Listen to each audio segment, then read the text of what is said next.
Today's episode is brought to you by Earth Mama Organics.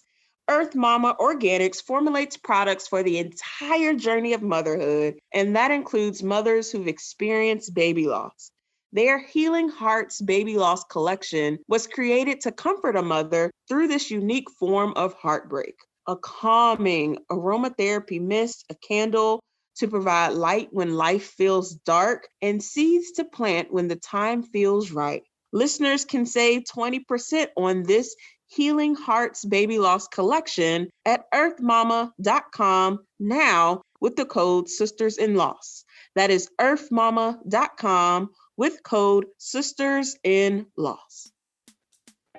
Welcome to episode 185 of the Sisters in Loss podcast. Do you know what a placenta abruption is? A placenta abruption is a serious pregnancy complication in which the placenta detaches from the womb or the uterus. It occurs when the inner wall of the womb is moved before delivery, and it can deprive the baby of oxygen and nutrients. Today's guest experienced an unexpected placenta abruption in her first pregnancy that was otherwise normal and uncomplicated.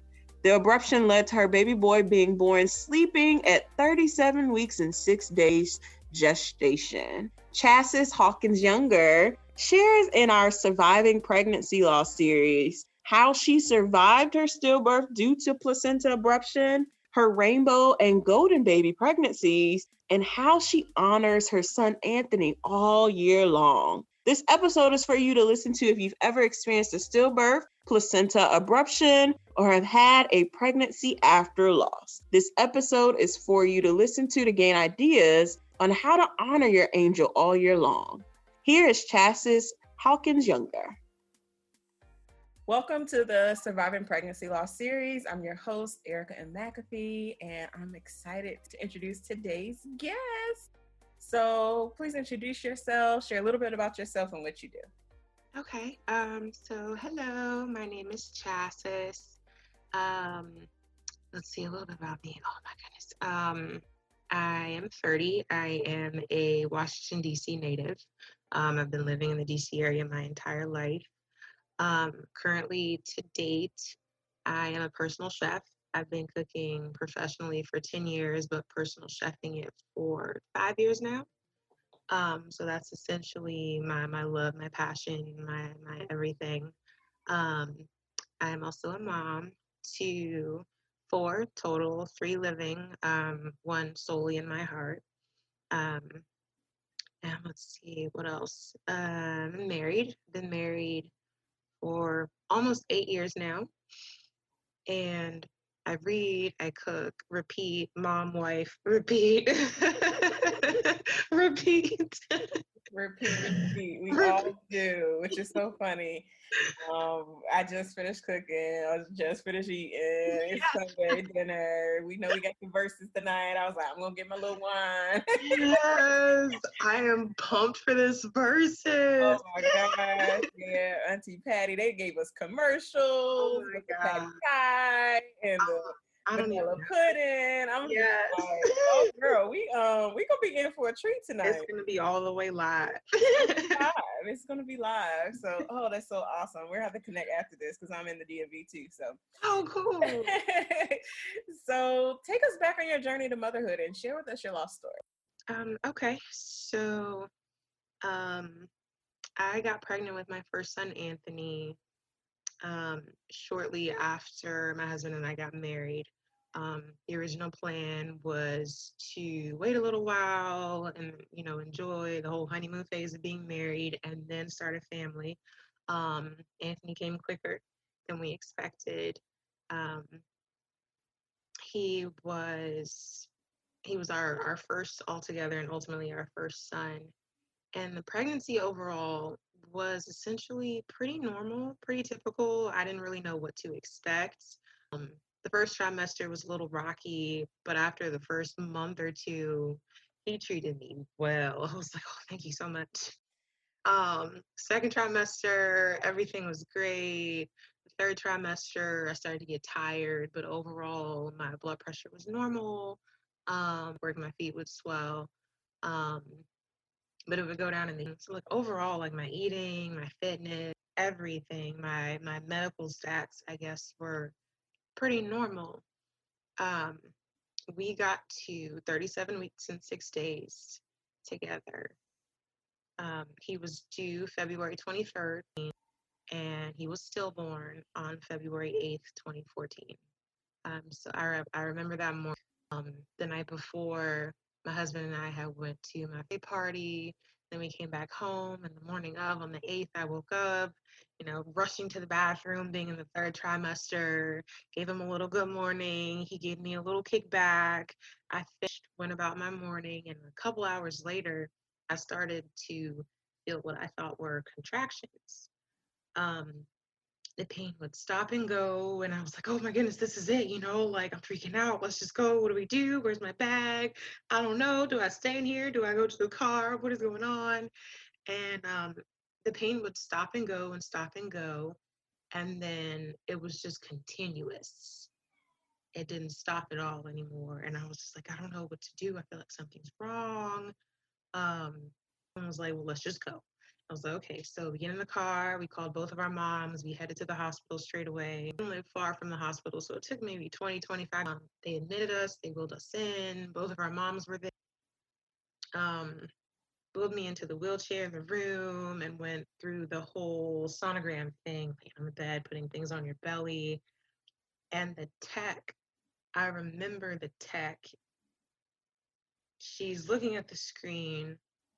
And like, I even remember what she wore. She had on like this tan sweater and this white doctor's coat, and she had long brown hair, and she was brown skin, and she was very pretty, and like all these details. Like, I remember everything. And she's looking at the screen, and she looks over at me, and she looks back at her, and she says, well, I can't find a heartbeat. And I'm just sitting there like, wait, like what?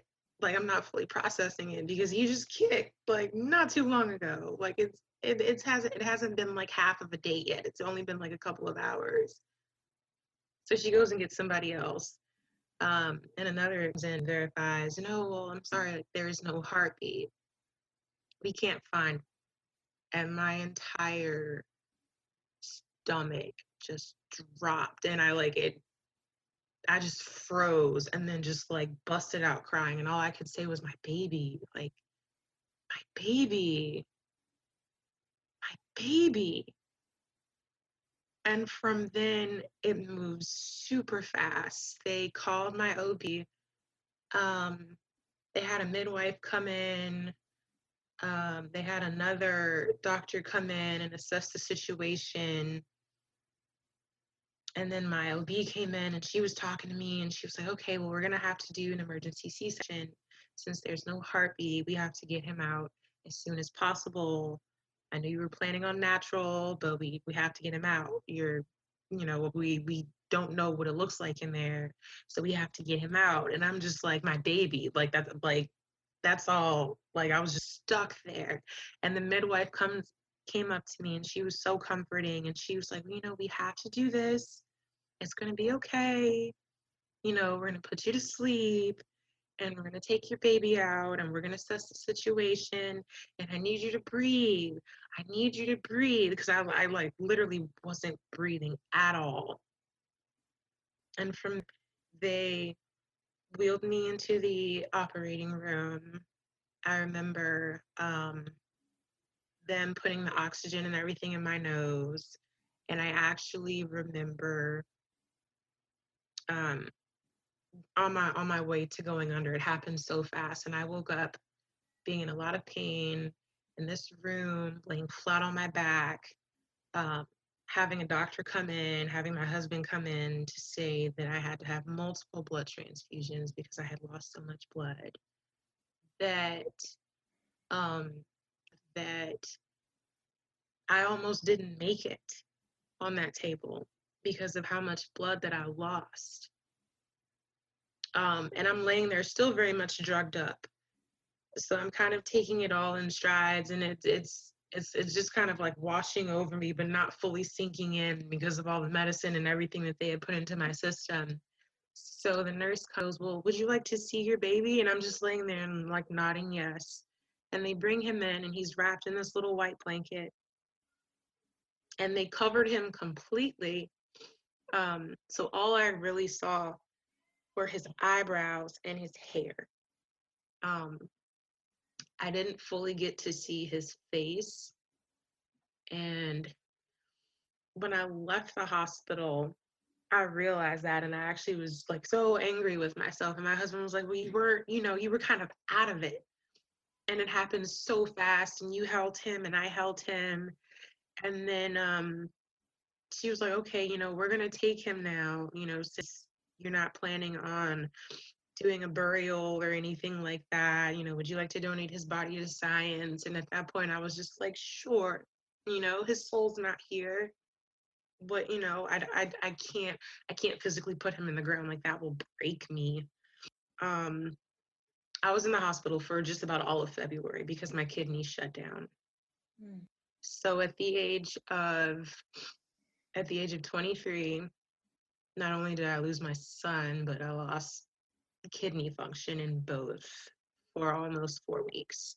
I had to do a round of dialysis. I had to go from one hospital to another because at one hospital there was nothing else they could do for me there, and I was in the ICU.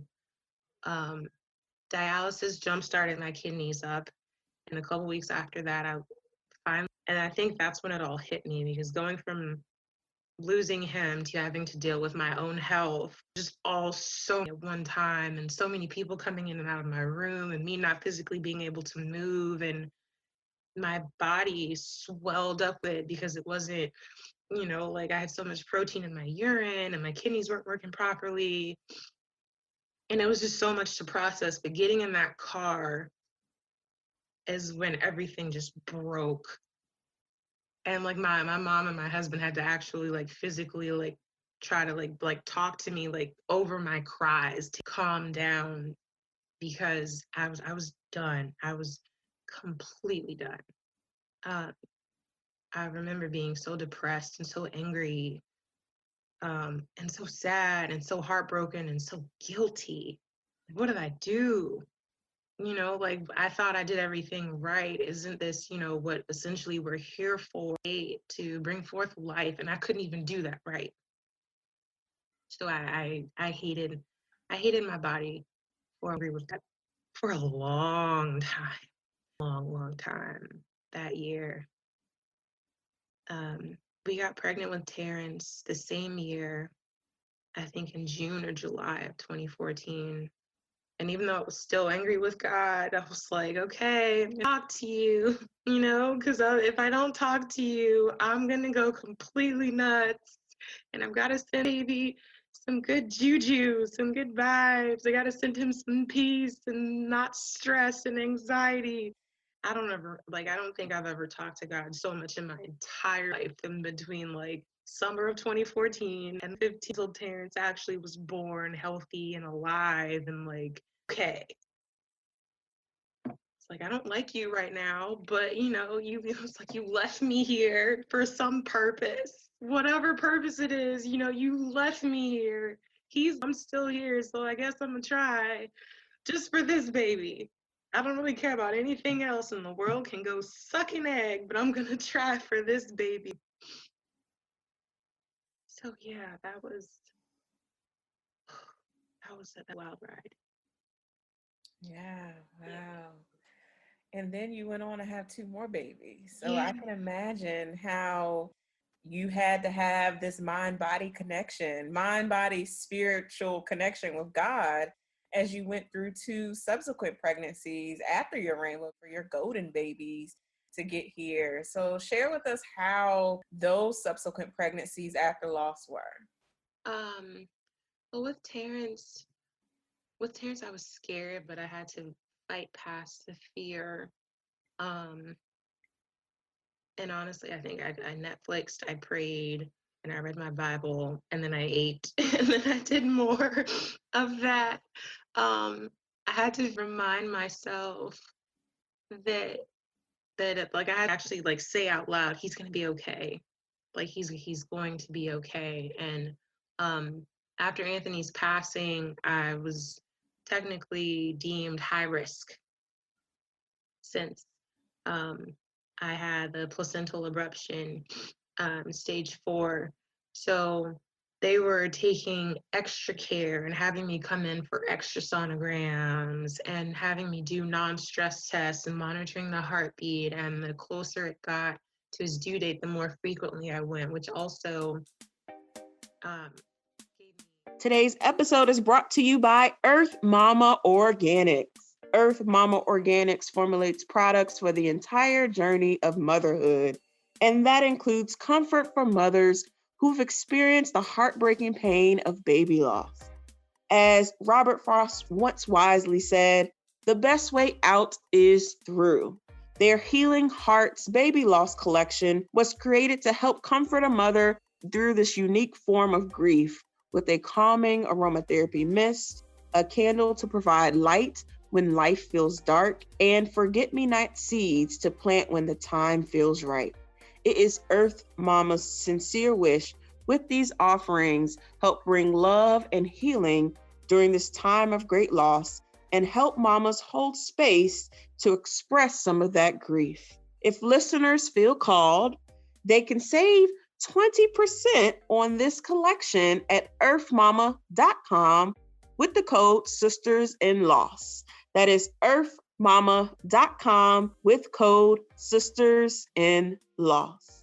It got to his due date, the more frequently I went, which also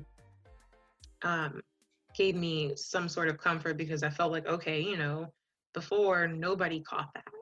Nobody caught it. Nobody would have known. But at least now you guys are making a conscious effort to check more. I kind of wish that they just did that with every woman of color who's pregnant instead of waiting until the biggest poop in the world hits the fan. Absolutely. I agree. Like, why isn't that basic care? Yeah. Why is it not just, okay, well, known to happen to other women, so why don't we just do it for you? Even if, you know, it doesn't go south and nothing ends up bad, let's just do it anyway, just in case, so we can catch something.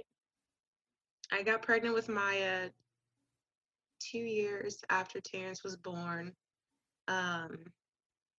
And that was a little bit easier for me. I was excited that we were having a girl. And I was like, okay, God, like, Terrence is here now. Maya's coming. I'm trusting you. Please don't fail me. like you were supposed to be, like, you know, you're everything. And Terrence is here and Maya's coming. And I cannot go through this again. But my faith was a little bit stronger. Like, okay. I know you've got me. I know you're around. I know all things are supposed to work together for the good, even when it's crappy. So please let this work for my good, because I'm feeling really through it, pregnancy-wise. She came out happy and healthy and thriving. And birth control, I was on the mini pill since I was nursing Maya, and we got pregnant anyway with Aubrey. And I had no idea.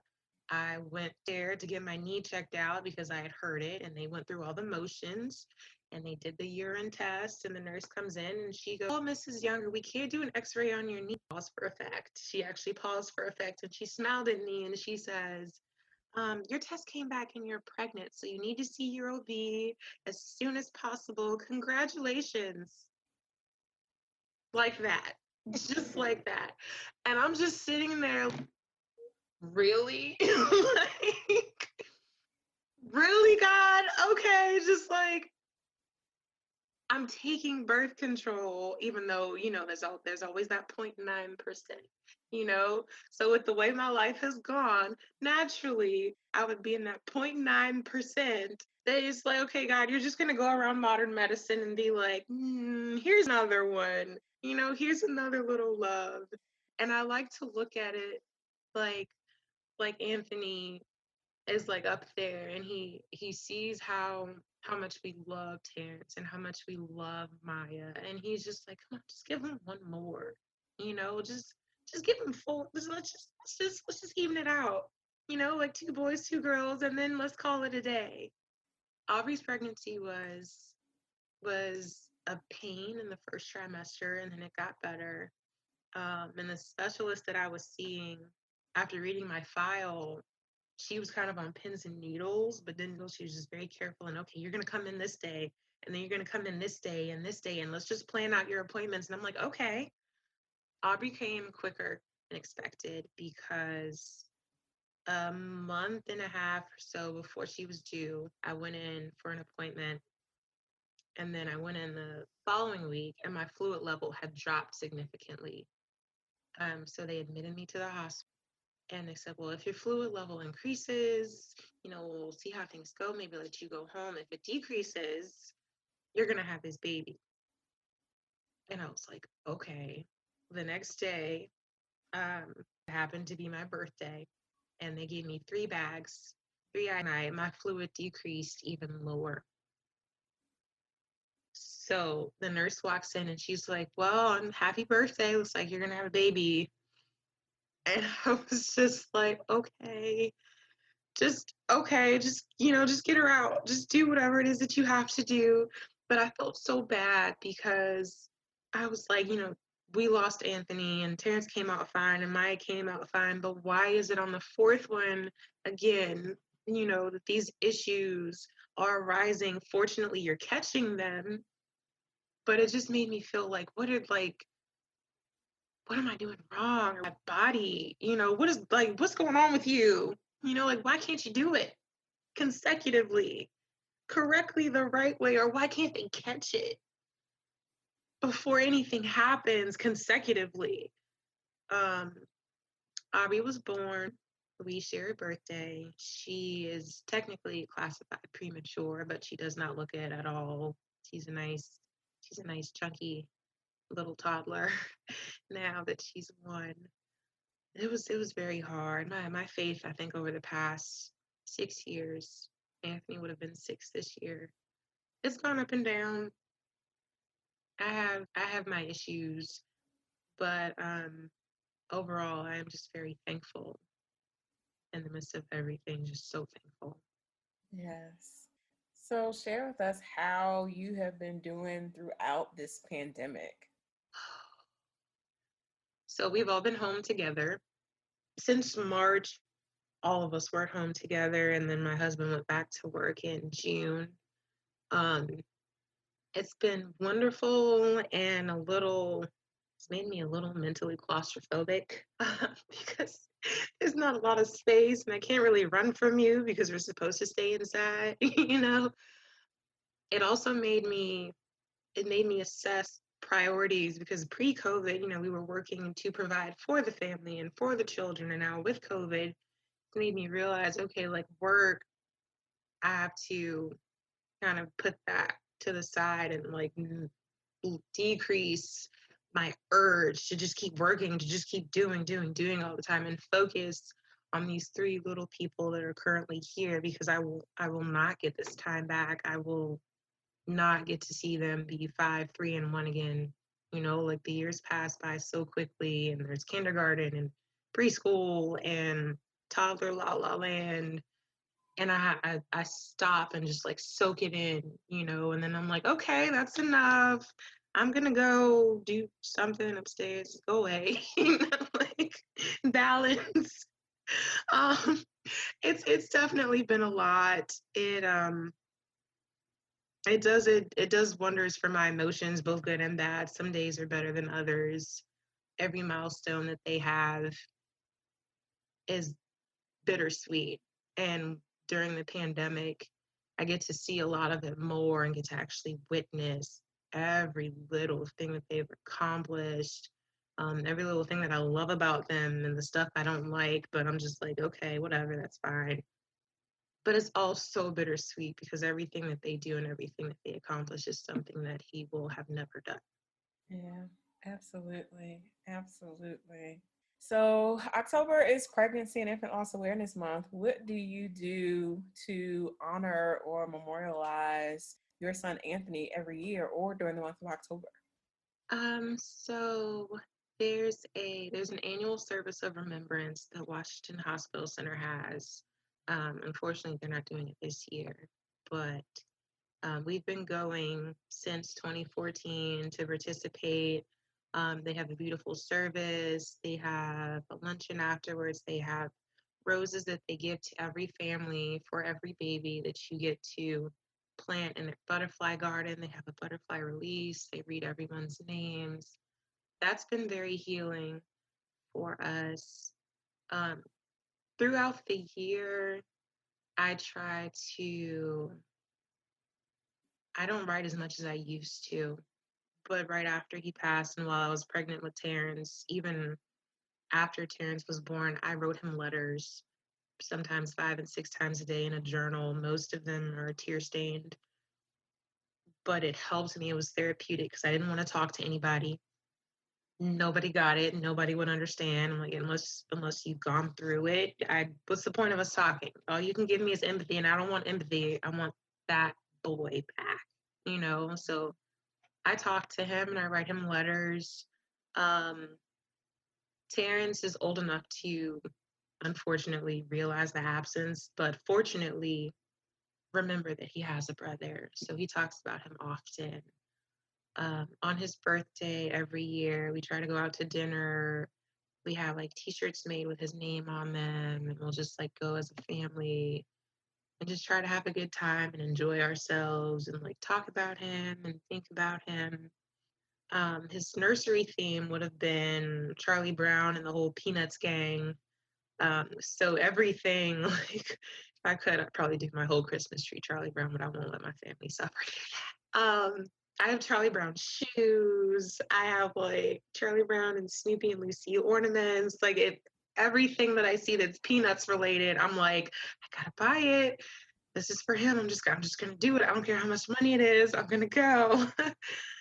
I think that's been pretty much it. I do randomly talk to him, and I think Terrence is starting to do that. He'll just be like, "I miss you," and I'm just like, "Oh, my heart," like, okay. I love how you've incorporated Anthony into the fabric of your family as your family continues to grow and get older, especially with your oldest, because your oldest one understands, right? He may Yeah. not fully understand the concept of life or death, but he understands that he has a brother that's in heaven, right? Yes.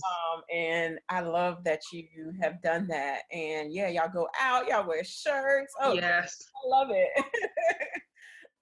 It's such a good thing. And I think that it gives a lot of people ideas on what they can do to memorialize and honor their babies forever. It's really ingraining them into your everyday walk of life. And I love that you all Yes. do that every year, especially with your younger ones, so that they can understand that they have a guardian angel looking over them every single day. Mm-hmm. Yeah, it's important. I think right after we lost him, my biggest fear, and I think I'll probably always be afraid that he won't be remembered. Like when adults pass or anybody that you've had any amount of time with, when they pass, you're heartbroken. You have memories. You have, tokens of appreciation or like love or pictures. You have actual tangible memories of them. And when you lose a child during pregnancy, all the memories you have are your memories as their mom. Nobody else really has any. The dad might have some, feeling him kick or feeling her kick or sonogram pictures and things like that, but nobody else really participates in that. So it's always been my fear that the rest of our family would forget about him or not think about him or not count him. And we've had to correct people on numerous occasions, like, oh, you have 3. No, I have 4. Like, there's 4. Like my body, I've got the proof. Like there's 4, and 4 of them came through here. Like it's not 3. And that used to frustrate me. And my husband told me, I can understand it being frustrating, But instead of focusing on other people remembering him, let's do our best to make sure that we do and to make sure that our children do. So if nobody else does, he's still widely remembered in our home. And we have pictures up, and I've painted him things with his initials, ADY2 on them. And it's all over the house. So when you come in here, you see he's like right above the TV. Like he's there for everyone to like notice and remember. Oh, I love that. So how are you surviving pregnancy loss? Daily. It's a day by day. It's a day by day struggle. Sometimes some days are better than others. Honestly, grief is like a wave to me, you know, like it ebbs and flows. I might hear a song, or I might read a scripture, or I might see a quote, and it's a big trigger, and I kind of have to let it out. I have to get myself together, because I've learned over the past 6 years, if I don't have an outlet of some form, whether it's exercise or writing or dancing or cooking or talking it out, those feelings internalize and they come out in anger and irritation.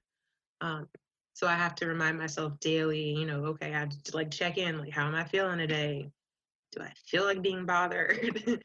Why don't I feel like being bothered? Okay, well, I miss him, or it's getting close to October. Between October and February, it's kind of my dark period where I just kind of, I'm just like, I want to do stuff, but I don't really want to do stuff. And if it's not Anthony related or Peanuts related, or you're not going to talk to me or listen to me rant about my son, we probably shouldn't be talking right now during this season. I'll see you in March.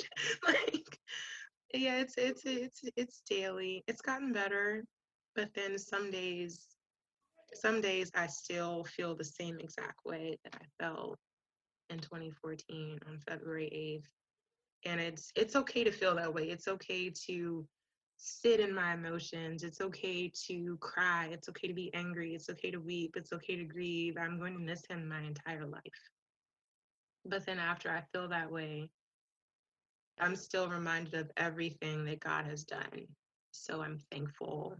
Even I'm thankful for the time that I had with him. Just to be able to be his mom is the best thing that's happened to me, along with Terrence, Maya, and Aubrey. Awesome. So share with our listeners and the viewers where they can connect with you after this goes live. Okay. So I am on Instagram. It's Foodtellect PCS. So it's the word food, FOOD TELLECT. So like food and intellect put together.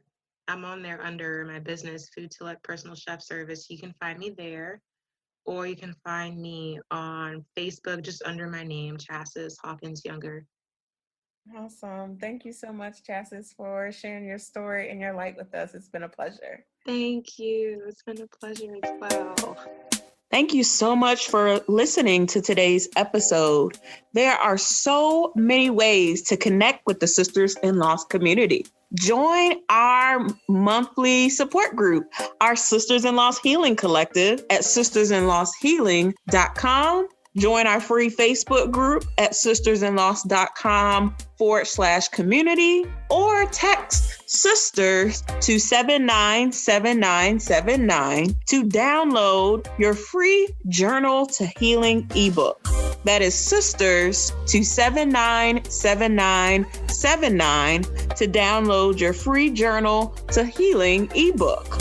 Follow us on Instagram and Facebook at Sisters in Loss, and subscribe to our YouTube channel. Yeah, girl, we on YouTube at Sisters in Loss TV. We love you for listening. Keep the faith. Until next time, this is Erica, and I'll talk to you soon.